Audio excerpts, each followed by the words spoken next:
Stop being angry. Turn from your rage.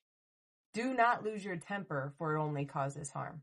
This is what the Bible has to say about rage in Psalm chapter 37, verse 8. Rage is causing harm. And if you've ever dealt with it, you know. Maybe you had to deal with a parent or a spouse that is full of rage, and you know the devastating effects that it has on families. Today, I want to tell you, if you're dealing with rage, that there's hope for you. I know you've probably tried the anger management and tried praying and reading all the scriptures and nothing has worked. Well, there is a demon that is behind this. And I want to tell you how to deal with the demon and also how to cling to Jesus for your freedom from the spirit of rage. Rage leads to harm, and today is the day of change. Now, when it comes to dealing with the spirit of rage, you feel it in your chest and in your stomach, and it exudes a violent force that everyone else can feel around you too.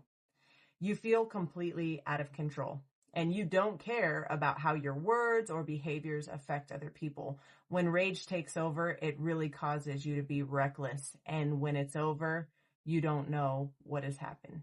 All you know is that you were triggered, you were angry, and the blow up caused a bunch of destruction. It is an indecent behavior. Rage is completely inappropriate, and it should never be a thing that we allow to work through us. Rage is a demon, and it does not have to be in you to work through you. What it does is it produces a type of power that it uses against you to provoke you. That way you give it a foothold and you allow it in and to work through you. Rage will use different things like irritation. It'll cause you to be irritated time and time and time again until you just break. The frustration is a type of manipulation that rage uses against you so that you're frustrated enough that once you do blow up, nothing else matters. Rage uses cycles. If you feel like you've been going around and around the same mountains over and over again, it'll use cycles to provoke you to blow up. You get so sick and tired of dealing with the same issues over and over again, you allow that to cause you to feel like you have a right to be angry, and then rage has a foothold. What else can rage use to provoke you? Well, let's go through rejection. If you've been rejected by friends, family, bosses, enough rejection could provoke you to rage. Loss, fear, strife, bitterness. If you are bitter about life, even secretly, that could be giving the devil a legal right in your life. And that's why you can't seem to get rid of this rage. What about grief, delay, animosity, betrayals? To get rid of rage, you've got to deal with all of these things. I wish there was an easier way. But the truth is that this is only a handful of things that you have to deal with. And whatever else that you have deep down inside that is causing you to feel like you have a right to be angry are things that need to be dealt with. Ephesians 4:31 says, get rid of all bitterness, rage, anger, harsh words, and slander, as well as all types of evil behavior.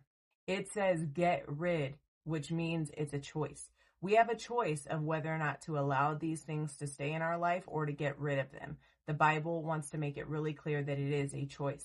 You have to get rid of rage. How do we do that? I know you've taken all the classes and done all the things that you can think of to try to get rid of it, and nothing is working. I want to give you a couple quick steps. Let's first look at Proverbs 19:19. It says that hot-tempered people must pay the penalty, and if you rescue them once, you will have to do it again. Maybe you've paid some penalties for your rage. Maybe you've lost relationships that you really, really wanted to keep. Maybe you've lost jobs. Maybe you've ended up in jail because of rage. Whatever it is, the Bible is recommending that we are not rescued from the consequences of our rage because we'll just do it again. If you're sick of the consequences, today is the day for change. It's time. And you have to persist in dealing with it.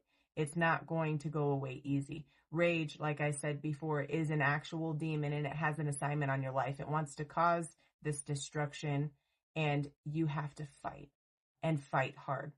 This is the plan. Number 1, deal with your trauma. Process the little things that happen to you that has turned into rage. Number 2, break the agreement with the demon. you still feel like you have a right to be angry. You have to put that right down. You have to give in and just let it go. That's the hard part. Cast the demon out. You have to get deliverance. And if you need help, you can DM me for a video that'll give you 10 questions you can ask your deliverance minister to make sure it's the right fit for you. And number 4 is going to be follow Jesus. You have to learn how Jesus dealt with things like delay and betrayal and irritation. And you have to practice behaving like Jesus. And then once you do that enough, you'll find that you learn a new way. Yes, it's going to be tough. You got to lay down your pride. You got to lay down your right to be angry. You've got to lay down your frustrations and irritations and submit to what God has allowed in your life. And that really is the hard part. But I want you to know, if you do this, that there is hope and Jesus is going to be with you every step of the way.